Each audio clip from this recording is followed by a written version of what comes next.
ಝೀರೋದಾದ ದೈನಂದಿನ ಕಾರ್ಯಕ್ರಮಕ್ಕೆ ನಿಮ್ಮೆಲ್ರಿಗೂ ಕೂಡ ಸ್ವಾಗತ. ಇದು ಸುದ್ದಿವಾಹಿನಿಗಳಿಗೆ ಏನಾದರೂ ಹೋಲಿಸಿದ್ವಿ ಅಂತಂದ್ರೆ ಹಣಕಾಸು ಮಾರುಕಟ್ಟೆಗಳಲ್ಲಿ ಯಾವ ರೀತಿ ದೊಡ್ಡ ನ್ಯೂಸ್ ನಡೀತಿದೆ ಅದ್ರ ಬಗ್ಗೆ ಇರುವಂತಹ ಡೀಟೇಲ್ಸ್ ಏನು ಅನ್ನೋದನ್ನ ನಾನು ನಿಮಗೆ ಸೂಕ್ಷ್ಮವಾಗಿ ಅರ್ಥ ಮಾಡಿಸ್ತೀನಿ. ಅದು ನಮ್ಮ ಗೋಲ್ ಕೂಡ ಆಗಿದೆ. ನಾನು ನಿಮ್ಮ ನಿರೂಪಕಿ ಚಂದನಾ ಗೌಡ. ಇವತ್ತಿನ ತಾರೀಕು ನವೆಂಬರ್ 19. ಸೊ ಇವತ್ತಿನ ಅಪ್ಡೇಟ್ ಬಗ್ಗೆ ಶುರು ಮಾಡೋಣ. ಸ್ಪಾಟಿಫೈ ಹಾಗೂ ಆಪಲ್ ಪಾಡ್ಕಾಸ್ಟ್ ಅಲ್ಲಿ ನಮ್ಮ ಕಾರ್ಯಕ್ರಮ ಅವೈಲೇಬಲ್ ಇದೆ. ನಿಮ್ಗೇನಾದ್ರೂ ಕೇಳಬೇಕು ಅಂತ ಇಷ್ಟಪಟ್ರೆ ಇಲ್ಲಿ ನೀವು ಕೇಳ್ಬೋದು. ಒಂದು ವಿಷಯ ನೆನಪಿರ್ಲಿ, ಡೈಲಿ ಬ್ರೀಫ್ ಕಾರ್ಯಕ್ರಮ ಹಿಂದಿಯಲ್ಲೂ ಕೂಡ ಅವೈಲೇಬಲ್ ಇದೆ. ನೀವೇನಾದ್ರೂ ಓದುವ ವ್ಯಕ್ತಿ ಆಗಿದ್ದೀರಾ ಅಂತಂದ್ರೆ ನಮ್ಮ ಇಮೇಲ್ ನ್ಯೂಸ್ ಲೆಟರ್ಗೂ ಕೂಡ ಸಬ್ಸ್ಕ್ರೈಬ್ ಮಾಡಿ. ಮೋಸ್ಟ್ ಇಂಪಾರ್ಟೆಂಟ್ಲಿ ಏನ್ ಗೊತ್ತಾ, ನಾವು ಯಾವುದೇ ರೀತಿ ಕೂಡ ಸ್ಪ್ಯಾಮ್ ಮಾಡ್ತಿಲ್ಲ. ನಮ್ಮಲ್ಲಿ ಎಲ್ಲಾ ಲಿಂಕ್ಗಳು ಸಹ ಕಮೆಂಟ್ ಸೆಕ್ಷನ್ ಅಲ್ಲೇ ಅವೈಲೇಬಲ್ ಇದೆ. ನಮ್ಮ ಡೈಲಿ ಬ್ರೀಫ್ ಕಾರ್ಯಕ್ರಮದಲ್ಲಿ ನಾವು ದೈನಂದಿನ ಹಾಗೂ ಸುದ್ದಿ ಪತ್ರಗಳು ಏನಿರುತ್ತೆ ಆ ಅಪ್ಡೇಟ್ಸ್ ಅನ್ನ ನಿಮ್ಗೆ ತಿಳಿಸ್ಕೊಡ್ತೀವಿ. ನಿಮ್ಮ ಇಮೇಲ್ ಅನ್ನ ಇಲ್ಲಿ ಹಾಕಿ, ಹಾಗೆ ಇದನ್ನ ಫಾಲೋ ಮಾಡಿ. ಈಗ ಆ 3 ಇಂಟ್ರೆಸ್ಟಿಂಗ್ ಅಪ್ಡೇಟ್ಸ್ ಅನ್ನ ನಾನ್ ನಿಮ್ಗೆ ಸ್ಟೆಪ್ ಬೈ ಸ್ಟೆಪ್ ತಿಳಿಸ್ತಾ ಹೋಗ್ತೀವಿ. ಮಾಮಾ ಅರ್ತ್ ಬಗ್ಗೆ ಮೊದಲನೇದಾಗಿ ಹೇಳೋದಕ್ಕೆ ಇಷ್ಟಪಡ್ತೀನಿ. ನಮ್ಮ ಭಾರತದ ಹೊಸ ಯುಗದ ಸೌಂದರ್ಯ ಮತ್ತೆ ವೈಯಕ್ತಿಕ ಆರೈಕೆ BPC ಅಂತ ಹೇಳ್ತೀವಿ. ಈ ಬ್ರ್ಯಾಂಡ್ಗಳ ಪೋಸ್ಟರ್ ಹಾಗೂ ಚೈಲ್ಡ್ ಮಾಮಾ ಅರ್ತ್ ಅಂತ ಏನಿದೆ, ಇದು ಒಂದು ಒರಟು ಪ್ಯಾಚ್ ಮೂಲಕ ಹೋಗ್ತಿದ್ದಾರೆ. ಇದರ ಇತ್ತೀಚಿನ ಕ್ವಾರ್ಟರ್ಲಿ ರಿಸಲ್ಟ್ಸ್ ಏನಿದೆ ಅಂತಾನೂ ಕೂಡ ನೋಡೋಣ. ನಿಮಗೆ ಗೊತ್ತಾ, ಈ ಕಂಪನಿ ಬರೋಬ್ಬರಿ 19 ಕೋಟಿ ಲಾಸ್ ಅನ್ನ ಪ್ರಕಟಣೆ ಮಾಡಿದೆ. ಕಳೆದ ವರ್ಷ ಇದೇ ಕ್ವಾರ್ಟರ್ಲಿ ಟೈಮ್ ಅಲ್ಲಿ ನಾವು ರಿಪೋರ್ಟ್ ಅನ್ನ ನೋಡಿದಾಗ 30 ಕೋಟಿ ಲಾಭದಿಂದ ಇತ್ತು. ಆದ್ರೆ ಈ ವರ್ಷದ 3 ತಿಂಗಳಿಂದ ರಿಪೋರ್ಟ್ ಅನ್ನ ನಾವು ನೋಡಿದಾಗ ಸರಿಸುಮಾರು 40 ಕೋಟಿ ನಷ್ಟದಲ್ಲಿದೆ. ಕಾರಣ ಏನಾಗಿರ್ಬೋದು? ಇದರ ಆದಾಯವನ್ನ ನಾವು ನೋಡಿದಾಗ 7 ವರ್ಷದಿಂದ 462 ಕೋಟಿಗೆ ಕುಸಿದಿದೆ. ಇದರ ಲಾಭ ಗ್ರಾಜ್ಯುಲಿ ಈ ರೀತಿ ಡಿಕ್ರೀಸ್ ಆಗ್ತಿದೆ ಅಂತಂದ್ರೆ ಕಾರಣ ಏನಾದ್ರೂ ಇದ್ದೇ ಇರತ್ತೆ. ಇಲ್ಲಿ ಕಾರಣ ಏನಿದೆ ಅಂತ ನೋಡೋಣ. ಮಾಮಾ ಅರ್ತ್ ಈ ರೀತಿ ಕೊಲ್ಯಾಪ್ಸ್ ಆಗೋದಕ್ಕೆ ಸ್ಟ್ರಾಂಗ್ ಆದ ರೀಸನ್ನೇ ಇದೆ. FY24 ಅಂತೆ ನಾವು ನೋಡಿದಾಗ ಮಾಮಾ ಅರ್ತ್ನ ಮಾರಾಟ ಏನಿದೆ, ಇದು 35% ಆಫ್ಲೈನ್ ಚಾನೆಲ್ಗಳಿಂದ ಬಂದಿದೆ. ಹಾಗೇನೆ ಅಂದಿನಿಂದ ಈ ಸಂಖ್ಯೆ ಡೇ ಬೈ ಡೇ ಇನ್ಕ್ರೀಸ್ ಆಗ್ತಾನೆ ಇದೆ. ಇದರ ಹಿಸ್ಟ್ರಿನ ನಾವು ನೋಡಿದಾಗ ಮಾಮಾ ಅರ್ತ್ನ ಯಶಸ್ಸು ಏನಿದೆ, ಇದು ಆನ್ಲೈನ್ ನ ಮೊದಲ ಕಾರ್ಯತಂತ್ರದಿಂದ ನಡೆಸಲಾಗಿತ್ತು. ಇದನ್ನ ಡೀಟೇಲ್ಡ್ ಆಗಿ ನೋಡಿದಾಗ ಕಾಮರ್ಸ್ ಪ್ಲಾಟ್ಫಾರ್ಮ್ಗಳು ಅಂತ ಹೇಳ್ತೀವಿ. ಹಾಗೇನೆ D2C ಮಾರಾಟದಲ್ಲಿ ಪ್ರಾಬಲ್ಯ ಸಾಧಿಸಿತ್ತು. ಆದರೆ ಬ್ರ್ಯಾಂಡ್ ಬೆಳೀತಾ ಇದ್ದ ಹಾಗೆ ಹೆಚ್ಚಿನ ಪ್ರೇಕ್ಷಕರನ್ನು ಸಹ ಇದು ಅಟ್ರಾಕ್ಟ್ ಮಾಡಕ್ಕೆ ಶುರು ಮಾಡ್ತು. ಆದ್ರೆ ಒಂದು ವಿಷಯ ನಾವಿಲ್ಲಿ ಏನ್ ಗಮನಿಸಬೇಕು ಅಂತಂದ್ರೆ, ಈ ಒಂದು ಸಣ್ಣ ವ್ಯಾಪಾರಿಗಳು ಏನಿರ್ತಾರೆ ಅವ್ರಿಗೆ ಈ ಬ್ರ್ಯಾಂಡು ಅವೈಲೇಬಲ್ ಆಗೋದಕ್ಕೆ ಶುರುವಾಯಿತು.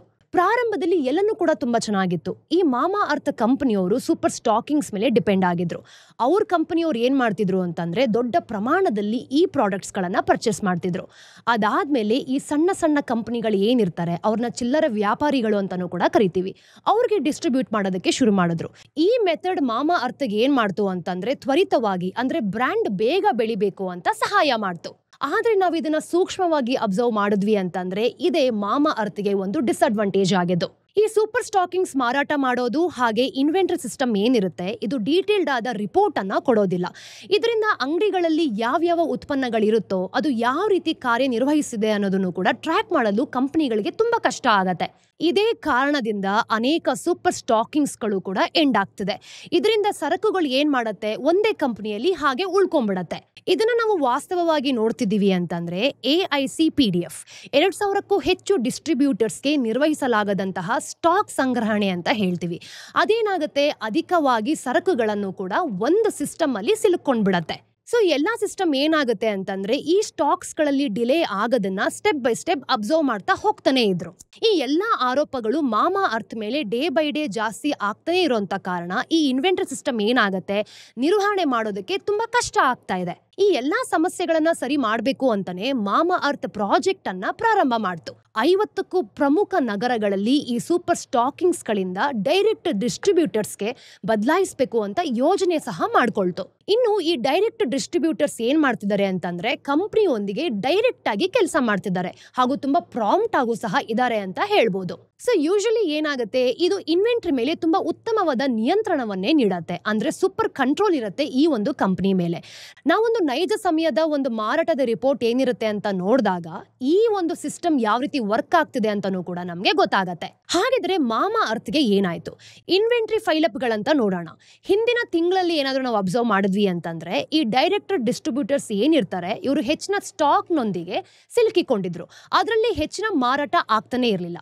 ಆಗ ಕಂಪನಿ ಬರೋಬ್ಬರಿ 63 ಕೋಟಿ ಮೌಲ್ಯದ ಮಾರಾಟ ಏನಾಗುತ್ತೆ ಅದು ಅವಧಿ ಮೀರಿದ ಉತ್ಪನ್ನಗಳನ್ನ ಬರೋದನ್ನ ಕೊನೆಗೊಳಿಸ್ತು. ಆಗ ಡಿಸ್ಟ್ರಿಬ್ಯೂಟರ್ಸ್ ಏನ್ ಮಾಡ್ತಿದ್ರು ಅಂತಂದ್ರೆ ಹಳೆ ಸ್ಟಾಕ್ಗಳು ಏನಾದ್ರೂ ಕಂಪನಿಯಲ್ಲಿ ಇತ್ತು ಅಂತಂದ್ರೆ ಈ ತಾಜಾ ಇನ್ವೆಂಟ್ರಿ ಬದಲಾಯಿಸೋದ್ರಲ್ಲಿ ತುಂಬಾ ಡಿಲೇ ಮಾಡ್ತಿರೋದ್ರಿಂದ ಆ ರಿಪೋರ್ಟ್ ಏನಾಯ್ತು, ಮಾರಾಟವನ್ನ ಮತ್ತಷ್ಟು ನಿಧಾನ ಮಾಡ್ತು. ನೋಡ್ತಾ ನೋಡ್ತಾ ನಾವ್ ಅರ್ಥ ಮಾಡ್ಕೊಳ್ತಿರೋದೇನು ಅಂತಂದ್ರೆ ಡಿಸ್ಟ್ರಿಬ್ಯೂಟರ್ಸ್ ಈಗಾಗಲೇ ಹೆಚ್ಚುವರಿ ಸ್ಟಾಕ್ ನಿಂದ ತುಂಬಾ ಡಿಸಪಾಯಿಂಟೆಡ್ ಆಗಿದ್ದಾರೆ. ನೇರ ವಿತರಣೆಗೆ ಏನಾದ್ರೂ ನಾವು ಹೋಗ್ತಿದೀವಿ ಅಂತಂದ್ರೆ ಸಮಯದಲ್ಲೂ ಕೂಡ ತುಂಬಾನೇ ಡಿಲೇ ಆಗುವಂತ ಚಾನ್ಸಸ್ ಇರತ್ತೆ. ಈಗ ನೀವು ನೋಡಿ, ಕಂಪನಿ ಏನಾದ್ರೂ ಒಂದು ಉತ್ಪನ್ನಗಳನ್ನ ಪ್ರಾಡಕ್ಟ್ಸ್ ಅಂತ ಏನ್ ಹೇಳ್ತೀವಿ ಇದನ್ನ ಮಾರಾಟ ಮಾಡಕ್ಕೆ ಸಾಧ್ಯ ಆಗ್ತಿಲ್ಲ ಅಂತಂದ್ರೆ ಅವುಗಳು ಅವಧಿ ಏನಾದ್ರೂ ಮೀರ್ತು ಅಂದ್ರೆ ಟೈಮ್ ಏನಾದ್ರೂ ಮೀರೋಯ್ತು ಅಂತಂದ್ರೆ ತುಂಬಾ ಹಾನಿ ಆಗೋ ಅಂತ ಚಾನ್ಸಸ್ ಇರುತ್ತೆ. ಆಗ ಕಂಪನಿಗಳು ಏನ್ ಮಾಡತ್ತೆ, ಪರ್ಟಿಕ್ಯುಲರ್ ಪ್ರಾಡಕ್ಟ್ಸ್ಗೆ ಮಾರ್ಕೆಟ್ ಅಲ್ಲಿ ಡಿಮ್ಯಾಂಡ್ ಇಲ್ಲ ಅಂತಂದ್ರೆ ಇನ್ವೆಂಟ್ರಿ ಸಿಸ್ಟಮ್ ಸಹ ಡೌನ್ ಆಗತ್ತೆ.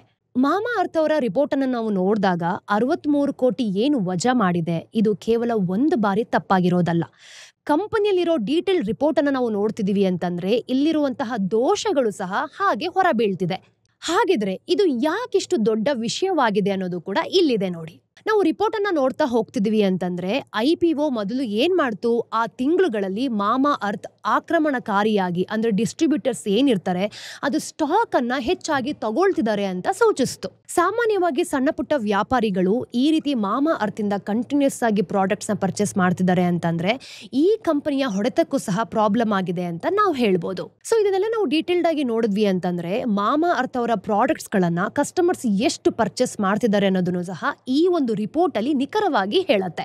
ಹಾಗಿದ್ರೆ ಮಾಮಾ ಅರ್ತ್ ನ ಪ್ರಾಡಕ್ಟ್ಸ್ ಗಳು ಕಳಪೆಯಾಗಿದೆಯಾ, ಕಸ್ಟಮರ್ಸ್ ಇದನ್ನ ಪರ್ಚೇಸ್ ಮಾಡ್ತಿದಾರಾ ಇಲ್ವಾ ಅನ್ನೋದು ಕೂಡ ಈ ರಿಪೋರ್ಟ್ ಅಲ್ಲಿ ಡೀಟೇಲ್ಡ್ ಆಗಿ ಸಿಗ್ತಾ ಇದೆ. ಮಾಮಾ ಅರ್ತ್ ಏನ್ ಮಾಡ್ತಿದೆ ಅಂತಂದ್ರೆ ತುಂಬಾ ಕಡಿಮೆ ಸಮಯದಲ್ಲಿ ಉತ್ಪನ್ನಗಳನ್ನ ಪ್ರಾರಂಭ ಮಾಡ್ತಿದೆ. ಫಾರ್ ಎಕ್ಸಾಂಪಲ್ 2022ರಲ್ಲಿ ಮಾತ್ರ ನಾವ್ ಇದನ್ನ ನೋಡಿದಾಗ 122 ಹೊಸ ಪ್ರಾಡಕ್ಟ್ಸ್ ಗಳನ್ನ ಪರಿಚಯ ಮಾಡಿತ್ತು. ಇದು ಯೂಶಲಿ ಏನಾಗುತ್ತೆ ಅಂತಂದ್ರೆ ಮಾಮಾ ಅರ್ತ್ ಪ್ರೊಡ್ಯೂಸ್ ಮಾಡೋ ಪ್ರಾಡಕ್ಟ್ಸ್ ಗಳಿಗಿಂತ 2.6 ಪಟ್ಟು ಹೆಚ್ಚಾಗಿರುತ್ತೆ. FY24ರಲ್ಲಿ ನಾವು ನೋಡಿದಾಗ ಹೊಸ ಉತ್ಪನ್ನಗಳ ಬಿಡುಗಡೆಗಳು ಏನಾಗಿದೆ ಇದು ಆದಾಯದ 18% ಕೊಡುಗೆಗಿಂತ ಜಾಸ್ತಿ ಆಗಿದೆ. ಅಂದ್ರೆ ಅದರ ಆಫ್ಲೈನ್ ಚಾನೆಲ್ಗಳನ್ನ ನಾವು ನೋಡಿದಾಗ ಅಲ್ಲಿ ಗೊಂದಲಗಳನ್ನು ಕೂಡ ಅಷ್ಟೇ ಸೃಷ್ಟಿ ಮಾಡಿದೆ. ನಿಜವಾದ ಸಮಸ್ಯೆ ಇಲ್ಲಿದೆ ನೋಡಿ. ಎಲ್ಲ ಉತ್ಪನ್ನಗಳನ್ನ ನಾವು ಸಮಾನವಾಗಿ ನೋಡ್ತಿದೀವಿ ಅಂತಂದ್ರೆ ಅದನ್ನ ಅಷ್ಟು ಬೇಗ ರಚನೆ ಮಾಡೋದಕ್ಕೆ ಸಾಧ್ಯನೇ ಇಲ್ಲ. ಕಸ್ಟಮರ್ಸ್ ಏನ್ ಮಾಡ್ತಾರೆ, ಸರಕುಗಳ ಉದ್ಯಮಗಳಲ್ಲಿ ನಾವು ನೋಡಿದಾಗ ಹೀರೋ SKUಗಳು ಅಂತ ಹೇಳ್ತೀವಿ, ಅಂದ್ರೆ ಸ್ಟಾಕ್ ಕೀಪಿಂಗ್ ಘಟಕಗಳು ಅಂತ ನಾವು ಇದನ್ನ ಕರೆಯಲಾಗತ್ತೆ. ಸಾಮಾನ್ಯವಾಗಿ ಕಂಪನಿಗಳು ಒಂದು ಪ್ರಾಡಕ್ಟ್ ನ ಮಾರಾಟ ಮಾಡ್ತಿದೆ ಅಂತಂದ್ರೆ ಹೆಚ್ಚಿನ ಗ್ರಾಹಕರು ಏನ್ ಮಾಡ್ತಾರೆ, ಈ ಪ್ರಾಡಕ್ಟ್ಸ್ ಅನ್ನ ಗುರುತಿಸ್ತಾರೆ, ಹಾಗೆ ನಂಬ್ತಾರೆ ಕೂಡ. ಪದೇ ಪದೇ ನಾವು ಅದನ್ನ ಪರ್ಚೇಸ್ ಮಾಡ್ತಿದೀವಿ ಅಂತಂದ್ರೆ ಆ ಒಂದು ಪ್ರಾಡಕ್ಟ್ ಉತ್ಪನ್ನಗಳಾಗಿರುತ್ತೆ ಅಂತ ಅರ್ಥ. ಫಾರ್ ಎಕ್ಸಾಂಪಲ್ ಈಗ ನಾವು ಒಂದು ಪರ್ಟಿಕ್ಯುಲರ್ ಬ್ರ್ಯಾಂಡ್ ಇಂದ ಶಾಂಪೂನ ನಾವು ಪರ್ಚೇಸ್ ಮಾಡ್ತಿದೀವಿ ಅಂತಂದ್ರೆ ಅದು ಯಾವ ರೀತಿ ರಿಸಲ್ಟ್ ಕೊಡುತ್ತೆ ಅಂತಾನೂ ಕೂಡ ಆಸ್ ಅ ಕಸ್ಟಮರ್ ಆಗಿ ನಾವು ನೋಡ್ತೀವಿ ಅಲ್ವಾ. ಸೊ ಆಸ್ ಅ ಕಂಪನಿ ಮಾಮಾ ಅರ್ತ್ ಏನ್ ಮಾಡ್ತು ಅಂತಂದ್ರೆ ತನ್ನ ಉತ್ತಮ ಮಾರಾಟಗಾರರೆಲ್ಲ ಯಾರಿರ್ತಾರೆ ಅದನ್ನ ಡಬಲ್ ಮಾಡಬೇಕು ಅಂತ ಒಂದೇ ಟೈಮಲ್ಲಿ ಹಲವಾರು ಉತ್ಪನ್ನಗಳನ್ನ ಪ್ರಾರಂಭ ಮಾಡೋದ್ರ ಮುಖಾಂತರ ತನ್ನ ಒಂದು ಬ್ರ್ಯಾಂಡ್ ಏನಿದೆ ಅದನ್ನ ತುಂಬಾ ತೆಳುವಾಗಿ ಮಾಡ್ತು. ಕಂಪನಿ ಈಗ ಏನ್ ಮಾಡಿದೆ ಗೊತ್ತಾ, ತನ್ನ ತಪ್ಪನ್ನ ಒಪ್ಕೊಂಡಿದೆ. ಅಂದ್ರೆ CEO ವರುಣ್ ಅಲಾಗ್ ಅವ್ರು ಏನಿದ್ದಾರೆ ಅವ್ರಿಗೆ ಬಂದಿರುವಂತ ಲಾಭದಲ್ಲಿ ಆ ಕರೆಯನ್ನು ಕೂಡ ಒಪ್ಕೊಂಡಿದ್ದಾರೆ. ಈಗ ಮಾಮಾ ಅರ್ತ್ ಏನ್ ಮಾಡ್ತಿದೆ, ತಮ್ಮ ಗಮನವನ್ನ ಹೀರೋ SKUಗಳಿಗೂ ಕೂಡ ಸಂಚಿತಗೊಳಿಸ್ತಿದೆ. ಹಾಗೇನೆ ಉತ್ಪನ್ನಗಳು ಯಾವ ರೀತಿ ಕಾರ್ಯನಿರ್ವಹಣೆ ಮಾಡ್ತಿದೆ, ಯಾವ ವರ್ಗದಲ್ಲಿದೆ, ಹಾಗೆ ಹೆಚ್ಚು ಸಂಪನ್ಮೂಲಗಳನ್ನ ಹೇಗೆ ನೋಡ್ಕೊಳ್ಬಹುದು ಅನ್ನೋದನ್ನು ಸಹ ಅವರು ಟ್ರ್ಯಾಕ್ ಮಾಡ್ತಾ ಇದ್ದಾರೆ. ಈಗ ಮಾಮಾ ಅರ್ತ್ ಏನ್ ಮಾಡ್ತಿದೆ ಗೊತ್ತಾ, ತನ್ನ ಆದಾಯ ಅಂದ್ರೆ ಇನ್ಕಮ್ ಏನಿದೆ ಅದನ್ನ ಡಬಲ್ ಮಾಡಬೇಕು ಅಂತ 35 to 42% ಅನ್ನ ಮಾರ್ಕೆಟಿಂಗ್ ನಲ್ಲಿ ಖರ್ಚು ಮಾಡ್ತಿದ್ದಾರೆ. ಸೊ ಯೂಶಲಿ ಏನಾಗುತ್ತೆ, ಕಂಪನಿಯ ಮಾರ್ಕೆಟಿಂಗ್ ಅದರ ಬ್ರ್ಯಾಂಡಿಂಗ್ ಹಾಗೆ ಪ್ರೊಫೈಲ್ ಮೇಲೆ ತುಂಬಾ ಪರಿಣಾಮವನ್ನ ಬೀಳತ್ತೆ. ಅದು ಡಿಜಿಟಲ್ ಅಲ್ಲಿ ನಾವು ಮಾಡುವಂತ ಅಡ್ವರ್ಟೈಸ್ಮೆಂಟ್ಸ್ ಆಗಿರ್ಬೋದು ಅಥವಾ ಸಾಮಾಜಿಕ ಮಾಧ್ಯಮಗಳಲ್ಲಿ ಯಾವ ರೀತಿ ನಾವು ಅದನ್ನ ಪ್ರಚಾರ ಮಾಡ್ತೀವಿ ಅನ್ನೋದು ಕೂಡ ಇಂಪಾರ್ಟೆಂಟ್ ಆಗಿರತ್ತೆ. ಸೊ ಸತತವಾಗಿ ನಾವ್ ಈ ರೀತಿ ಪ್ರಯತ್ನಗಳು ಮಾಡೋದ್ರಿಂದ ಏನಾಗುತ್ತೆ ಅಂತಂದ್ರೆ ಆನ್ಲೈನ್ ನಲ್ಲಿ ಅಂದ್ರೆ ಸೋಷಿಯಲ್ ಮೀಡಿಯಾಲಿ ತುಂಬಾ ಇಂಪ್ಯಾಕ್ಟ್ ಆದಂತಹ ರಿಸಲ್ಟ್ ಗಳನ್ನ ಕೊಡತ್ತೆ.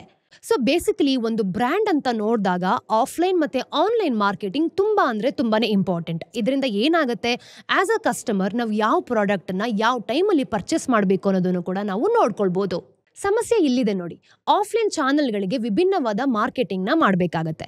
ಸಣ್ಣ ಪುಟ್ಟ ಬಿಸ್ನೆಸ್ ಮ್ಯಾನ್ಗಳಿಗೆ ನಾವೇನಾದ್ರೂ ಈ ಬ್ರ್ಯಾಂಡಿಂಗ್ ಕೊಡ್ತಿದ್ದೀವಿ ಅಂತಂದ್ರೆ ಡಿಜಿಟಲ್ ಪ್ಲಾಟ್ಫಾರ್ಮ್ ಅಲ್ಲಿ ಅವ್ರಿಗೆ ಮಾರ್ಕೆಟಿಂಗ್ ಮಾಡೋದಕ್ಕೆ ಖಂಡಿತವಾಗ್ಲೂ ಸಾಧ್ಯ ಆಗೋದಿಲ್ಲ. ನಾವು ಕಸ್ಟಮರ್ಸ್ ಏನ್ ಮಾಡ್ತೀವಿ, ಆನ್ಲೈನಲ್ಲಿ ಏನ್ ಪ್ರಾಡಕ್ಟ್ಸ್ ನೋಡಿದ್ರು ಸಹ ಅದನ್ನ ಪರ್ಚೇಸ್ ಮಾಡಬೇಕು ಅಂತ ಹೋಗ್ತೀವಿ ಅಲ್ವಾ. ಆ ಸಮಯದಲ್ಲಿ ಏನಾಗುತ್ತೆ, ಯಾವ ಒಂದು ಡಿಸ್ಟ್ರಿಬ್ಯೂಟರ್ಸ್ ಈ ಒಂದು ಪ್ರಾಡಕ್ಟ್ಸ್ನ ತಗೊಂಡಿದ್ದಾರೆ ಅಂತಲೂ ಕೂಡ ನೋಡ್ತೀವಿ.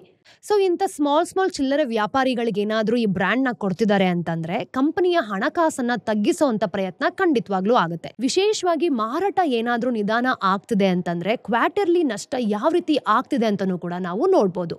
ಮಾಮಾ ಅರ್ತ್ ತನ್ನ ಸಾಮರ್ಥ್ಯವನ್ನ ಮೀರಿ ಖರ್ಚು ನಿಜವಾಗ್ಲೂ ಮಾಡ್ತಿದ್ಯಾ? ಸೊ ಯಾವುದೇ ಒಂದು ಬ್ರ್ಯಾಂಡ್ ಸಣ್ಣ ವ್ಯಾಪಾರಿಗಳಿಗೆ ತನ್ನ ಬ್ರ್ಯಾಂಡಿಂಗ್ ಅನ್ನ ಕೊಡ್ತಿದೆ ಅಂತಂದ್ರೆ ಕಂಪನಿಯ ಹಣಕಾಸು ಖಂಡಿತವಾಗ್ಲೂ ತಗ್ಗತ್ತೆ. ವಿಶೇಷವಾಗಿ ಮಾರಾಟನೂ ಕೂಡ ನಿಧಾನ ಆಗತ್ತೆ. ಸೊ ಈ ಕ್ವಾರ್ಟರ್ಲಿ ನಷ್ಟನ ನಾವು ನೋಡಿದ್ವಿ ಅಂತಂದ್ರೆ ಮಾಮಾ ಅರ್ತ್ ತನ್ನ ಸಾಮರ್ಥ್ಯವನ್ನ ಮೀರಿ ಖಂಡಿತವಾಗ್ಲೂ ಖರ್ಚು ಮಾಡ್ತಿದ್ಯಾ? ಸೊ ಮಾಮಾ ಅರ್ತ್ ಏನ್ ಮಾಡ್ತಿದೆ, ಕಂಟಿನ್ಯೂಸ್ ಆಗಿ ಆಫ್ಲೈನ್ ನಲ್ಲಿ ಈ ಹೋರಾಟನ ಮಾಡ್ತಾನೆ ಇದೆ. ಡಿಜಿಟಲ್ನ ಮೊದಲ ಬ್ರ್ಯಾಂಡ್ ಬೆಳೆಯುತ್ತಿರುವ ನೋವುಗಳನ್ನು ಕೂಡ ಬಹಿರಂಗಪಡಿಸ್ತಾ ಇದೆ. ಹಾಗಿದ್ರೆ ಮಾಮಾ ಅರ್ತ್ ಆಸ್ ಅ ಬ್ರ್ಯಾಂಡ್ ಆಗಿ ಹಾಕ್ತಿರುವಂತ ತಪ್ಪು ಹೆಜ್ಜೆಗಳಾದ್ರೂ ಏನು? ಅತಿಯಾದ ಆಕ್ರಮಣಕಾರಿ ಉತ್ಪನ್ನ ತಂತ್ರ ಆಗಿರ್ಬೋದು ಅಥವಾ ದುಬಾರಿ ಮಾರ್ಕೆಟಿಂಗ್ ಪ್ರೈಸಸ್ ಆಗಿರ್ಬೋದು, ಇದೆಲ್ಲ ಕಂಪನಿ ಮೇಲೆ ಎಫೆಕ್ಟಿವ್ ಆಗಿ ಪರಿಣಾಮ ಬೀಳ್ತಾ ಇದೆ. ಇಲ್ಲಿರೋ ನಿಜವಾದ ಪ್ರಶ್ನೆ ಏನ್ ಗೊತ್ತಾ, ಮಾಮಾ ಅರ್ತ್ ತನ್ನ ವೇಗವನ್ನ ತಾನೇ ಕಮ್ಮಿ ಮಾಡ್ಕೊಳ್ತಿದ್ಯಾ ಅಂತ. ಹಾಗೆ ತಪ್ಪುಗಳನ್ನ ಸರಿ ಮಾಡ್ಕೊಳ್ಬೋದಾ? ಖಂಡಿತವಾಗ್ಲೂ ಮಾಡ್ಕೊಳ್ಬಹುದು. ಸದ್ಯಕ್ಕೆ ಮಾಮಾ ಅರ್ತ್ಗೆ ಇದೊಂದು ಅಲರ್ಟ್ ಕಾಲ್ ಅಂತಾನೆ ಹೇಳ್ಬೋದು. ಹೋಗ್ತಾ ತನ್ನ ತಪ್ಪುಗಳನ್ನ ಇದು ಕರೆಕ್ಟ್ ಮಾಡ್ಕೊಳ್ತು ಅಂತಂದ್ರೆ ಆಸ್ ಅ ಬ್ರ್ಯಾಂಡ್ ಖಂಡಿತವಾಗ್ಲೂ ಇದು ಬೆಳೆಯತ್ತೆ. ಹಾಗೆ ಇವತ್ತಿನ ಎರಡನೇ ಕತೆ ಯಾವ್ದ್ರ ಬಗ್ಗೆ ಹೇಳ್ತಿದ್ದೀನಿ ಗೊತ್ತಾ? ಚಿನ್ನ ಇತ್ತೀಚೆಗೆ ಸಂಪೂರ್ಣ ಕಣ್ಣೀರಿನ ಮೇಲೆ ನಿಂತಿದೆ ಅಂತಾನೆ ಹೇಳ್ಬೋದು. ಅಂದ್ರೆ ಅದರ ರೇಟ್ ಅಷ್ಟು ದುಬಾರಿ ಆಗಿದೆ ಅಂತ ಅರ್ಥ. ಅಕ್ಟೋಬರ್ನಲ್ಲಿ ಅನೇಕ ತಾಜಾ ಗರಿಷ್ಠಗಳನ್ನು ಕೂಡ ತಲುಪಿದೆ. ಅಂದ್ರೆ 10 ಗ್ರಾಂ ಚಿನ್ನಕ್ಕೆ 2.32 ಲ್ಯಾಕ್ಸ್ ಆಗಿದೆ. ಸುಮಾರು 5% ಅಷ್ಟು ಲಾಭದೊಂದಿಗೆ ಮುಕ್ತಾಯ ಆಗ್ತಿದೆ. ಇದು ಯಾಕೆ ಈ ರೀತಿ ಆಗಿರ್ಬೋದು ಅನ್ನೋದಕ್ಕೆ ನಾನ್ ನಿಮ್ಗೆ ಡೀಟೇಲ್ಸ್ ಅನ್ನ ಕೊಡ್ತೀನಿ. ಈಗ US ಚುನಾವಣೆ ಆಗ್ತಿದೆ ಅಂದ ತಕ್ಷಣ ಇಂಟರ್ನ್ಯಾಷನಲ್ ಬಿಸ್ನೆಸ್ ಅಲ್ಲಿ ಖಂಡಿತವಾಗ್ಲೂ ಚೇಂಜಸ್ ಆಗತ್ತೆ. ಅಂದ್ರೆ ಕೇಂದ್ರ ಬ್ಯಾಂಕ್ಗಳಿಂದ ಕೆಲವು ಗಂಭೀರ ಖರೀದಿಗಳು ಕೂಡ ನಡೆಯುತ್ತೆ. ವಾಸ್ತವವಾಗಿ ನಾವು ನೋಡಬೇಕು ಅಂತಂದ್ರೆ ಈ ಭಾರತದ ಸೆಂಟ್ರಲ್ ಬ್ಯಾಂಕ್ಗಳು ಏನಿರುತ್ತೆ, ಈ ವರ್ಷ 78 ಟನ್ ಚಿನ್ನವನ್ನ ಖರೀದಿ ಮಾಡಿದೆ. ಇದು ದಾಖಲೆಯಲ್ಲಿ ಅಂದ್ರೆ ರೆಕಾರ್ಡ್ ಬ್ರೇಕಿಂಗ್ ಅಂತಾನೆ ಹೇಳ್ಬೋದು. ಅಂದ್ರೆ ಅತಿ ಹೆಚ್ಚು ವಾರ್ಷಿಕ ಖರೀದಿಯಾಗಿದೆ. ಈ ವರ್ಷದ ಹೆಚ್ಚಿನ ಖರೀದಿ ಇದು ಅಂತ ನಾವು ಹೇಳ್ತೀವಿ. ಆದ್ರೆ ಇಲ್ಲಿ ಒಂದು ಇಂಟ್ರೆಸ್ಟಿಂಗ್ ಫ್ಯಾಕ್ಟರ್ ಇದೆ. ಏನ್ ಗೊತ್ತಾ, ಈ ದಾಖಲೆಯನ್ನ ನಾವು ನೋಡಿದಾಗ ಹೆಚ್ಚಿನ ಬೆಲೆ ಯಾವ್ದ್ರ ಮೇಲಿದೆ? ಭಾರತದ ಗ್ರಾಹಕರು ಅಂದ್ರೆ ಕಸ್ಟಮರ್ಸ್ ನಾವೇನಿದೀವಿ, ನಮ್ಮ ಬೇಡಿಕೆ ಜಾಸ್ತಿ ಆಗಿದೆಯಾ ಅಥವಾ ಸಿಚುವೇಶನ್ ಚೇಂಜ್ ಆಗಿದೆಯಾ ಅಥವಾ ಭಾರತದಲ್ಲಿ ಯಾವ ಹಬ್ಬಗಳಲ್ಲಿ ಅಂದ್ರೆ ದಸರಾ ಆಗಿರ್ಬೋದು ಅಥವಾ ದೀಪಾವಳಿ ಆಗಿರ್ಬೋದು, ಯಾವ ಸಮಯದಲ್ಲಿ ಈ ಒಂದು ಆಭರಣ ಚಿನ್ನ ಅಂತ ನಾವು ಏನ್ ಹೇಳ್ತೀವಿ, ಇದು ವ್ಯಾಪಾರಿಗಳಲ್ಲಿ ಆರೋಗ್ಯಕರ ಮಾರಾಟವನ್ನ ವರದಿ ಮಾಡ್ತಿದ್ಯಾ? ಇಲ್ಲೊಂದು ಇಂಟ್ರೆಸ್ಟಿಂಗ್ ಫ್ಯಾಕ್ಟರ್ ಏನ್ ಗೊತ್ತಾ, ಚಿನ್ನನ ನಾನು ಪರ್ಚೇಸ್ ಮಾಡ್ತಿದ್ದೀನಿ ಅಂತಂದ್ರೆ, ಯೂಶುವಲ್ ಆಗಿ ನಾನು ಚಿನ್ನನ ಪರ್ಚೇಸ್ ಮಾಡ್ತಿದ್ದೀನಿ ಅಂತಂದ್ರೆ ಜ್ಯುವೆಲರಿನ ಪರ್ಚೇಸ್ ಮಾಡೋದಕ್ಕಿಂತ ಹೆಚ್ಚಾಗಿ ಚಿನ್ನದ ನಾಣ್ಯಗಳನ್ನ ಪರ್ಚೇಸ್ ಮಾಡ್ಬೋದಾ ಅಥವಾ ಬಾರ್ಗಳನ್ನ ಪರ್ಚೇಸ್ ಮಾಡ್ಬೋದಾ, ಯಾವ ರೀತಿ ನಾನು ಇನ್ವೆಸ್ಟ್ ಮಾಡ್ಬೋದು ಅಂತಾನೂ ಕೂಡ ನೋಡ್ತೀನಿ. ಈ ಒಂದು ಇನ್ಸಿಡೆಂಟ್ ಬಗ್ಗೆ ಆಭರಣಕಾರರು ಅಂದ್ರೆ ಯಾರೆಲ್ಲ ಚಿನ್ನನ ಪರ್ಚೇಸ್ ಮಾಡ್ತಾರೆ ಅವ್ರು ಏನ್ ಹೇಳ್ತಾರೆ ನೋಡೋಣ ಬನ್ನಿ. ಜುಲೈ ತಿಂಗಳ ಇಂಪೋರ್ಟ್ ಟ್ಯಾಕ್ಸ್ ರಿಪೋರ್ಟ್ ಪ್ರಕಾರ ಏನಾಗುತ್ತೆ ಅಂತಂದ್ರೆ, ಮದುವೆಗೋಸ್ಕರ ಯಾರೆಲ್ಲ ಜ್ಯುವೆಲರಿನ ಪರ್ಚೇಸ್ ಮಾಡ್ತಿರ್ತಾರೆ ಅವರ ಬೇಡಿಕೆ ಹೆಚ್ಚಾಗ್ತಾ ಹೋಗ್ತಾನೆ ಇದೆ. ಈ ತನಿಷ್ಕ್ ಬ್ರ್ಯಾಂಡ್ ಅನ್ನ ನಾವು ನೋಡಿದಾಗ ಅವರು ಟೈಟನ್ ಕಂಪನಿ ಹತ್ರನೂ ಕೂಡ ವರದಿಯನ್ನ ಮಾಡ್ಕೊಂಡಿದ್ದಾರೆ. ನಾವು ವರ್ಷದ ಹಿಂದಿನ ರಿಪೋರ್ಟ್ ಅನ್ನ ನೋಡಿದಾಗ ಯಾವೆಲ್ಲ ಕಸ್ಟಮರ್ಸ್ ಚಿನ್ನನ ಪರ್ಚೇಸ್ ಮಾಡ್ತಿದ್ರು, ಟ್ಯಾಕ್ಸ್ ಈ ರೀತಿ ಜಾಸ್ತಿ ಆಗಿರೋದನ್ನ ನೋಡಿ ಅವರು ಚಿನ್ನನ ಪರ್ಚೇಸ್ ಮಾಡ್ತಿಲ್ಲ. ಅವರು ಹೆಚ್ಚಿನ ಮೌಲ್ಯದ ಚಿನ್ನವನ್ನ ಏನ್ ಮಾಡ್ತಾರೆ, ತುಂಡುಗಳಾಗಿ ವಿಶೇಷವಾಗಿ ಯಾವ ಒಂದು ಬೇಡಿಕೆಯಲ್ಲಿ ಪರ್ಚೇಸ್ ಮಾಡಬಹುದು ಅನ್ನೋದನ್ನ ಕ್ಯಾಲ್ಕುಲೇಟ್ ಮಾಡ್ತಾರೆ. ಹಾಗೇನೆ ಇನ್ನೊಂದು ಕಡೆ PNG ಜ್ಯುವೆಲರ್ಸ್ ಬಗ್ಗೆ ಮಾತಾಡಬೇಕು ಅಂತಂದ್ರೆ, ದೀಪಾವಳಿ ಸಮಯದಲ್ಲಿ ಈ ಹಬ್ಬ ನಮ್ಮೆಲ್ರಿಗೂ ಕೂಡ ತುಂಬಾ ಇಂಪಾರ್ಟೆಂಟ್ ಅಲ್ವಾ. ಮಾರಾಟ ಯಾವ ರೀತಿ ಆಗತ್ತೆ, ಎಷ್ಟು ಒಂದು ಪರಿಣಾಮ ಇರುತ್ತೆ ಅಂತಾನೂ ಕೂಡ ನೋಡ್ತಾರೆ. ಸೊ ಈ ಒಂದು ಹಬ್ಬದ ಟೈಮಲ್ಲಿ ಏನಾಗುತ್ತೆ, 7 to 8% ಅಷ್ಟು ಬೆಳವಣಿಗೆಯನ್ನ ಕಂಡ್ಕೊಳ್ತು. ಅಂದ್ರೆ ಕಳೆದ ವರ್ಷಕ್ಕೆ ನಾವೇನಾದ್ರೂ ಕಂಪೇರ್ ಮಾಡಿದ್ವಿ ಅಂತಂದ್ರೆ 35 to 40% ಅಷ್ಟು ಈ ಒಂದು ಬೇಡಿಕೆ ಜಾಸ್ತಿ ಆಗಿದೆ ಅಂತ ಅರ್ಥ. ಸೊ ಚಿನ್ನದ ಬ್ರ್ಯಾಂಡ್ಗಳನ್ನ ನಾವು ನೋಡ್ತಿದೀವಿ ಅಂತಂದ್ರೆ ಅದು ಯಾವಾಗ್ಲೂ ಕೂಡ ಒಂದು ಟಾಪ್ ನಾಚ್ ಆಗೇ ಇರತ್ತೆ. ಅದಕ್ಕೆ ಸರ್ಕಾರ ಏನ್ ಮಾಡ್ತಿದೆ, ಇದ್ರ ಜೊತೆಗೆ ಬೆಳ್ಳಿಗೂ ಸಹ ಇಷ್ಟೇ ನಿರ್ದಿಷ್ಟವಾದ ಒಂದು ಬೇಡಿಕೆ ಇರಬೇಕು ಅಂತ ಈಕ್ವಲ್ ಆಗಿ ಕ್ಯಾಲ್ಕುಲೇಟ್ ಮಾಡ್ತಿದೆ. ಇದನ್ನೆಲ್ಲ ನೀವು ಸೂಕ್ಷ್ಮವಾಗಿ ನೋಡಿದ್ರಿ ಅಂತಂದ್ರೆ ಕೇವಲ ಚಿಲ್ಲರೆ ಬೇಡಿಕೆಯಲ್ಲ, ಪೂರೈಕೆನೆ ಮಾಡಕ್ಕಾಗದೇ ಇರೋ ಅಂತ ಬೇಡಿಕೆ ಅಂತ ಹೇಳ್ಬೋದು. ನಾವು ಜುಲೈನ ಇಂಪೋರ್ಟ್ ಟ್ಯಾಕ್ಸ್ ರಿಪೋರ್ಟ್ ಅನ್ನ ನೋಡಿದಾಗ ಭಾರತದಲ್ಲಿ ಈ ಒಂದು ಚಿನ್ನದ ಸರಪಳಿ ಏನಾಗ್ತಿತ್ತು, ಇದರಲ್ಲಿ ಒಂದು ರೆವಲ್ಯೂಷನ್ ಆಗಿದೆ ಅಂತ ಹೇಳ್ಬೋದು. ಇನ್ನು ನಾವು ಸೆಪ್ಟೆಂಬರ್ ಮಂತ್ ಅಲ್ಲಿ ನೋಡಿದಾಗ 36,482 ಕೋಟಿಯಷ್ಟು ಇಂಪೋರ್ಟ್ ಆಗಿದೆ. ಹಾಗೆ ನಾವು ಅಕ್ಟೋಬರ್ ಮಂತ್ ಅಲ್ಲಿ ನೋಡಿದ್ವಿ ಅಂತಂದ್ರೆ 59,236 ಕೋಟಿಯಷ್ಟು ಏರಿಕೆಯಾಗಿದೆ. ಡಿಫ್ರೆನ್ಸಸ್ ಇಲ್ಲೇ ನಿಮಗೆ ಗೊತ್ತಾಗ್ತಿದೆ ಅಲ್ವಾ? ಇಲ್ಲಿ ಆಕರ್ಷಣೆ ಆಗೋದು ಏನ್ ಗೊತ್ತಾ, ಮಂತ್ಲಿ ಇಂಪೋರ್ಟ್ ಈಗ ಸುಮಾರು 95 ಟನ್ಗಳಷ್ಟು ಸರಾಸರಿಯಾಗಿದೆ. ಅಂದ್ರೆ ಅಷ್ಟು ಏರಿಕೆಯಾಗಿದೆ ಅಂತ ಅರ್ಥ. ನಾವು ವರ್ಷದ ಹಿಂದಿನ ರಿಪೋರ್ಟ್ ನೋಡಿದ್ವಿ ಅಂತಂದ್ರೆ 50 ಟನ್ಗಳಿಗಿಂತ ಸುಮಾರು ಡಬಲ್ ಆಗಿದೆ. ಆಕ್ಚುಲ್ ಕಿಕ್ಕಿರೋದು ಇಲ್ಲಿ ನೋಡಿ, ಬ್ಲ್ಯಾಕ್ ಮಾರ್ಕೆಟ್ ದಿನೇ ದಿನೇ ಈ ರೀತಿ ಕಣ್ಮರೆ ಆಗ್ತಾ ಹೋಗ್ತದೆ. ಅಂದ್ರೆ ಕಳ್ಳ ಸಾಗಣೆ ಮಾಡುವಂತ ಚಿನ್ನ ಆಗಿರ್ಬೋದು ಅಥವಾ ಇಂಪೋರ್ಟ್ ಸಿಸ್ಟಮ್ ಅಲ್ಲಿ ಏನಾದ್ರೂ ಪ್ರಾಬ್ಲಮ್ ಆಗಿರ್ಬೋದು, ಅದೆಲ್ಲನೂ ಕೂಡ ದಿನೇ ದಿನೇ ಕಣ್ಮರೆ ಆಗ್ತಿರೋದ್ರಿಂದ ಚಿನ್ನದ ರೇಟ್ ಅಲ್ಲಿ ಈ ರೀತಿ ಒಂದು ಸ್ಟ್ರಿಕ್ಟ್ ಆದ ರೂಲ್ ಮಾಡಿರೋದು ಖಂಡಿತವಾಗ್ಲೂ ಎಲ್ರಿಗೂ ಯೂಸ್ ಆಗ್ತಿದೆ. ಈಗ ಚಿನ್ನದ ITF ಗಳ ಬಗ್ಗೆ ಮಾತಾಡೋಣ. ಹೌದು, ನಾವು ಚಿನ್ನನ ಏನಾದ್ರೂ ಪುಡಿ ಪುಡಿ ಮಾಡ್ತೀವಿ ಅಂತ ಅನ್ಕೊಳ್ಳೋಣ. ಅಕ್ಟೋಬರ್ನಲ್ಲಿರುವ ಭಾರತೀಯ ಚಿನ್ನದ ITF ಗಳಿಗೆ ಏನಾಗಿದೆ ಅಂತಂದ್ರೆ 1960 ಕ್ರೋರ್ಸ್ಗಳಷ್ಟು ಒಂದು ದಾಖಲೆ ಕಂಡು ಬಂದಿದೆ. ಅಂದ್ರೆ ಇಲ್ಲಿರೋ ಒಂದು ಒಟ್ಟು ಆಸ್ತಿ ಏನಿದೆ ಅದು 44,500 ಕ್ರೋರ್ಸ್ ಅಷ್ಟು ಹೊಸ ಎತ್ತರಕ್ಕೆ ಹೋಗಿದೆ ಅಂತ ಹೇಳ್ಬೋದು. ವರ್ಷದಲ್ಲಿ ಇಲ್ಲಿವರೆಗೂ ನಾವು ನೋಡ್ತಾ ಹೋದ್ವಿ ಅಂತಂದ್ರೆ 12.2 ಟನ್ಗಳಷ್ಟು ಚಿನ್ನವನ್ನ ಸೇರಿಸಲಾಗಿದೆ. ಅಂದ್ರೆ ಅವುಗಳ ಒಟ್ಟು ಕಲೆಕ್ಷನ್ ಏನಿರುತ್ತೆ ಅದು 54.5 ಟನ್ಗಳಷ್ಟು ಇದೆ. ಅಂದ್ರೆ ಕಳೆದ ವರ್ಷಗಳಿಗೆ ನಾವು ಕಂಪೇರ್ ಮಾಡಿದ್ವಿ ಅಂತಂದ್ರೆ 32% ಜಾಸ್ತಿ ಆಗಿದೆ. ಇಲ್ಲೊಂದು ಇಂಟ್ರೆಸ್ಟಿಂಗ್ ಟ್ವಿಸ್ಟ್ ಇದೆ ಅಂತಾನೆ ಹೇಳ್ಬೋದು. ನಮ್ಮ ಮನೇಲಿರೋ ಹಳೆ ಚಿನ್ನವನ್ನ ನಾವು ಹೊಸ ಚಿನ್ನವಾಗಿ ವರ್ಗಾವಣೆ ಮಾಡ್ತಿದೀವಿ ಅಂತಂದ್ರೆ ಹೊಸ ಚಿನ್ನದ ರೇಟ್ ಏನಿದೆ ಅಷ್ಟೇ ನಮ್ಗೆ ಸಿಗತ್ತಾ ಅಂತ ಖಂಡಿತವಾಗ್ಲೂ ನಾವು ಡೌಟ್ ಪಡ್ತೀವಿ ಅಲ್ವಾ? ತನಿಷ್ಕ್ ಏನ್ ಮಾಡಿದೆ ಅಂತಂದ್ರೆ ಚಿನ್ನದ ವಿನಿಮಯಗಳು ಏನೆಲ್ಲ ಇರುತ್ತೆ ಅದನ್ನ ಸಾಮಾನ್ಯಕ್ಕೆ ಏನಾದ್ರೂ ಹೋಲಿಸ್ತಾ ಇದೀವಿ ಅಂತಂದ್ರೆ ಸುಮಾರು 3% ಪಾಯಿಂಟ್ಗಳನ್ನ ಕಡಿಮೆ ಮಾಡಿದೆ. ಹೌದು, ಈ ರಿಪೋರ್ಟ್ ಅನ್ನ ನಾವು ನೋಡಿದಾಗ ನಮ್ಮ ಸ್ವಂತ ವಿನಿಮಯ ಏನಾದ್ರೂ ಇರತ್ತೆ ಅಂತಂದ್ರೆ 8 to 9% ಸ್ಥಿರವಾಗಿ ಸಿಗತ್ತೆ. ಯಾಕೆ? ಚಿನ್ನದ ಬೆಲೆ ಜಾಸ್ತಿ ಆಗಿರೋದ್ರಿಂದ ಜನರು ತಮ್ಮಲ್ಲಿರುವ ದುಡ್ಡನ್ನ ಇನ್ವೆಸ್ಟ್ ಮಾಡಿ ಚಿನ್ನನ ಖರೀದಿ ಮಾಡ್ತಾರೆ ಅಂತ. ಹಾಗೆ ನಾವು ಚಿನ್ನದ ಬಗ್ಗೆ ಮಾತಾಡ್ತಾ ಹೋಗ್ತಿದೀವಿ ಅಂತಂದ್ರೆ ಈ ಚಿಲ್ಲರೆ ವ್ಯಾಪಾರಿಗಳು ಅಂದ್ರೆ ಸ್ಮಾಲ್ ಬಿಸ್ನೆಸ್ ಯಾರ ಹತ್ರ ಎಲ್ಲ ಇರತ್ತೆ ಅವರು ಚಿನ್ನನ ಪರ್ಚೇಸ್ ಮಾಡ್ತಿದ್ದಾರೆ ಅಂತಂದ್ರೆ ಅವ್ರಿಗೆ ಯಾವ ರೀತಿ ಬದಲಾವಣೆ ಆಗತ್ತೆ ಅದನ್ನು ಕೂಡ ನೋಡೋಣ. ಈ ವರ್ಷ ಮೊದಲ ಬಾರಿಗೆ ನಾವು ನೋಡ್ತಿದೀವಿ ಅಂತಂದ್ರೆ ತನಿಷ್ಕ್ ನಂತಹ ಟಾಪ್ ಬ್ರ್ಯಾಂಡ್ ಗಳು ಏನ್ ಮಾಡ್ತಾರೆ, ಚಿನ್ನದ ಮೇಲೆ ಡಿಸ್ಕೌಂಟ್ ಗಳನ್ನ ಕೊಡ್ತಿದ್ರು. ಮೇಕಿಂಗ್ ಚಾರ್ಜಸ್ ಮಾತ್ರ ಅಲ್ಲ, ಇವರು ನಡೆಸುವಂತಹ ಆಕ್ಟಿವಿಟೀಸ್ ಗಳಲ್ಲಿ ಆಸ್ ಅ ಕಸ್ಟಮರ್ ನೀವೇನಾದ್ರೂ ಪಾರ್ಟಿಸಿಪೇಟ್ ಮಾಡ್ತಿದ್ದೀರಾ ಅಂತಂದ್ರೆ ನಿಮ್ಗೆ ಒಂದು ಸ್ಪೆಷಲ್ ಪ್ರೈಸ್ ಕೊಡೋದ್ರ ಜೊತೆಗೆ ಕಸ್ಟಮರ್ಸ್ ನ ಕೂಡ ಇವರು ಅಟ್ರಾಕ್ಟ್ ಮಾಡ್ತಿದ್ರು. ನನ್ನ ಕಣ್ಣಿಗೆ ಬಿದ್ದಿರೋ ಇನ್ನೊಂದು ವಿಷಯ ಇದೆ. ಸೆಂಟ್ರಲ್ ಬ್ಯಾಂಕ್ಗಳು ಏನ್ ಮಾಡ್ತಿದೆ ಗೊತ್ತಾ, ಚಿನ್ನವನ್ನ ಖರೀದಿಸ್ತಿಲ್ಲ ಅಂದ್ರೆ ಪರ್ಚೇಸ್ ಮಾಡ್ತಿಲ್ಲ, ಅದನ್ನ ಮನೆಗೆ ತಗೊಂಡ್ ಬರ್ತಿದೆ. ಹೇಗೆ ಅಂತ ಕೇಳ್ತಿದ್ದೀರಾ? ಭಾರತದ ರಿಸರ್ವ್ ಬ್ಯಾಂಕ್ ಆಫ್ ಇಂಡಿಯಾ ಏನ್ ಮಾಡ್ತಿದೆ, ಒಂದು ವರ್ಷದಲ್ಲಿ ನಮ್ಮ ದೇಶೀಯ ಚಿನ್ನ ಏನಿರುತ್ತೆ ಅದೆಲ್ಲ ಕಲೆಕ್ಟ್ ಆಗಿರುತ್ತೆ ಗೊತ್ತಾ, ಅದನ್ನ ಬರೋಬ್ಬರಿ 38% ಇಂದ 60% ವರೆಗೂ ಕೂಡ ಹೆಚ್ಚಿಸ್ತಿದೆ. ಅಂದ್ರೆ ಟೆಕ್ನಿಕಲ್ ಟರ್ಮ್ಸ್ ಅಲ್ಲಿ ನಾವು ನೋಡ್ತಿದೀವಿ ಅಂತಂದ್ರೆ ಇದು ಒಂದು ದೊಡ್ಡ ಚೇಂಜ್ ಅನ್ನೇ ತಗೊಂಡ್ ಬಂದಿದೆ ಅಂತ ಹೇಳ್ಬೋದು. ಹಾಗಿದ್ರೆ ಮುಂದೆ ಚಿನ್ನ ಏನಾಗ್ಬೋದು? ಈ ದಾಖಲೆಗಳನ್ನ ನಾವು ಡೀಟೇಲ್ಡ್ ಆಗಿ ನೋಡ್ತಿದೀವಿ ಅಂತಂದ್ರೆ ಈ ಆಭರಣ ವ್ಯಾಪಾರಿಗಳು ಯಾರೆಲ್ಲ ಇರ್ತಾರೆ ಅವರು ನವೆಂಬರ್ನಿಂದ ಮಾರ್ಚ್ ರವರೆಗೂ ತುಂಬಾ ಕ್ಯೂರಿಯಾಸಿಟಿಯಿಂದ ಕಾಯ್ತಿರ್ತಾರೆ. ಯಾಕೆ ಅಂತಂದ್ರೆ ಇದು ವೆಡ್ಡಿಂಗ್ ಸೀಸನ್, ಇದರಿಂದ ಅವ್ರಿಗೆ ಎಕ್ಸ್ಪೆಕ್ಟೇಷನ್ಸ್ ಕೂಡ ಜಾಸ್ತಿ ಆಗಿರತ್ತೆ. ಟೈಟನ್ ಮತ್ತೆ PNG ಇವೆರಡು ಬ್ರ್ಯಾಂಡ್ಗಳು ಏನ್ ಮಾಡ್ತಿದೆ ಅಂತಂದ್ರೆ ಆವೇಗವನ್ನ ಮುಂದುವರಿಸಲು ನಿರೀಕ್ಷಣೆ ಮಾಡ್ತಿದೆ. ಅಂದ್ರೆ ವಿಶೇಷವಾಗಿ ಕ್ಯಾಲೆಂಡರ್ ಅಲ್ಲಿ ಏನಾದ್ರೂ ಒಂದು ಸ್ಪೆಷಲ್ ಅಕೇಶನ್ಸ್ ಬಂತು ಅಂತಂದ್ರೆ ಆ ದಿನಾಂಕದಲ್ಲಿ ಒಂದು ಡಿಸ್ಕೌಂಟ್ಸ್ ಅನ್ನು ಸಹ ಕೊಡ್ತಾ ಇದೆ. ಇಲ್ಲಿ ಚಿನ್ನ ಏನಾದ್ರೂ ಸ್ವಲ್ಪ ಮಟ್ಟಿಗೆ ಸ್ಥಿರವಾಗಿದೆ ಅಂತಂದ್ರೆ ಹೆಚ್ಚಿನ ಬೇಡಿಕೆ ಸಹ ಕ್ರಿಯೇಟ್ ಮಾಡುತ್ತೆ ಅನ್ನೋದನ್ನ ಅರ್ಥ ಮಾಡ್ಕೊಂಡಿದ್ದಾರೆ. ಇಲ್ಲಿ ಪ್ರಮುಖವಾದ ಟೇಕ್ಅವೇ ಏನ್ ಗೊತ್ತಾ, ಚಿನ್ನದ ಮಾರುಕಟ್ಟೆ ಏನಿರುತ್ತೆ ಇದು ಇಲ್ಲಿನ ಬೆಲೆಗಳ ಬಗ್ಗೆ ಅಲ್ಲ, ಇಲ್ಲಿನ ಗ್ರಾಹಕರು ಅಂದ್ರೆ ಕಸ್ಟಮರ್ಸ್ ಏನಿರ್ತಾರೆ ಅವರ ನಡವಳಿಕೆ ಬಗ್ಗೆನೂ ಸಹ ಹೇಳತ್ತೆ. ಹಾಗೆ ಈ ಸ್ಮಾಲ್ ಬಿಸ್ನೆಸ್ ಯಾರೆಲ್ಲ ಮಾಡ್ತಾರೆ ಅವರಲ್ಲಿರುವಂತಹ ಸ್ಮಾಲ್ ಚೇಂಜಸ್ ನ ಯಾವ ರೀತಿ ರೆಕ್ಟಿಫೈ ಮಾಡ್ಬೋದು ಅನ್ನೋದ್ರ ಬಗ್ಗೆನೂ ಸಹ ಡೀಟೇಲ್ಡ್ ಆಗಿ ತಿಳಿಸ್ಕೊಡತ್ತೆ. ನಾವು ಚಿನ್ನದ ಬಗ್ಗೆ ಹೇಳ್ತಿದೀವಿ ಅಂತಂದ್ರೆ ಇಲ್ಲಿ ಪರ್ಚೇಸ್ ಮಾಡಬೇಕಾದ್ರೆ ಇರುವಂತ ರೇಟ್ ಏನಿರುತ್ತೆ ಅದರ ಬೇಡಿಕೆ ಸಹ ಬಲವಾಗಿ ಉಳಿದಿದೆ.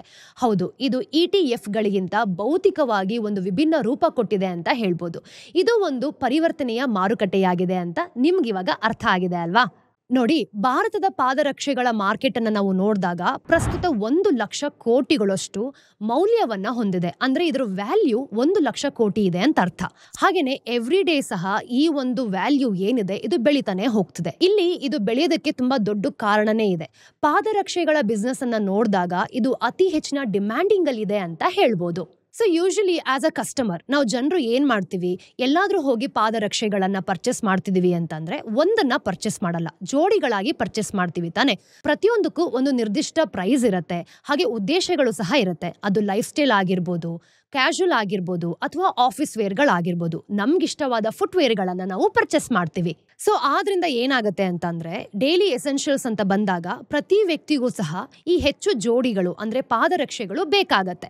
ಹೌದು, ಮಾರುಕಟ್ಟೆಯಲ್ಲಿ ತುಂಬಾ ವೇಗವಾಗಿ ನಡೀತಿರೋಂಥ ಬಿಸ್ನೆಸ್ ಅಂತ ಅಂದ್ರೆ ಈ ಪಾದರಕ್ಷೆಗಳದು ಅಂತ ಹೇಳ್ಬೋದು. ಒಂದ್ ವಿಷಯ ನಿಮ್ಗೆ ನೆನ್ಪಿರ್ಲಿ, ಬದಲಾಗ್ತಿರೋಂಥ ಶೂಗಳ ಸಂಖ್ಯೆ ಮಾತ್ರ ಅಲ್ಲ, ಜನರು ಸಹ ತಮ್ಮ ಬೂಟ್ಗಳು ಎಲ್ಲಿಂದ ಬರತ್ತೆ, ಯಾವ ಒಂದು ಬ್ರ್ಯಾಂಡ್ ಅಲ್ಲಿ ಇರತ್ತೆ, ನಾನು ಯಾವ ಬ್ರ್ಯಾಂಡ್ ನ ಪರ್ಚೇಸ್ ಮಾಡಬೇಕು, ಇದರಿಂದ ನನಗೆ ಸಿಗುವಂತ ವ್ಯಾಲ್ಯೂ ಏನು, ಯಾವ ಅಂಗಡಿಯಲ್ಲಿ ಪರ್ಚೇಸ್ ಮಾಡಬೇಕು, ಯಾವ ಬ್ರ್ಯಾಂಡ್ ಬೂಟ್ಗಳನ್ನ ನಾನು ಪರ್ಚೇಸ್ ಮಾಡಬೇಕು ಅನ್ನೋದನ್ನು ಸಹ ನಿಧಾನವಾಗಿ ಯೋಚನೆ ಮಾಡ್ತಾರೆ. ಸೊ ದಿನೇ ದಿನೇ ಏನಾಗ್ತಿದೆ ಅಂತಂದ್ರೆ ಹೆಚ್ಚು ಹೆಚ್ಚು ಜನಗಳು ಏನ್ ಮಾಡ್ತಿದ್ದಾರೆ, ಇದು ಬ್ರ್ಯಾಂಡೆಡ್ ಆಗಿದ್ಯಾ, ಉತ್ತಮ ಗುಣಮಟ್ಟದಾಗಿದ್ಯಾ, ಈ ಶೂಗಳನ್ನ ನಾನು ಪರ್ಚೇಸ್ ಮಾಡ್ಬೋದಾ ಅನ್ನೋದನ್ನ ಅವರು ಆಯ್ಕೆ ಮಾಡ್ತಿದ್ದಾರೆ.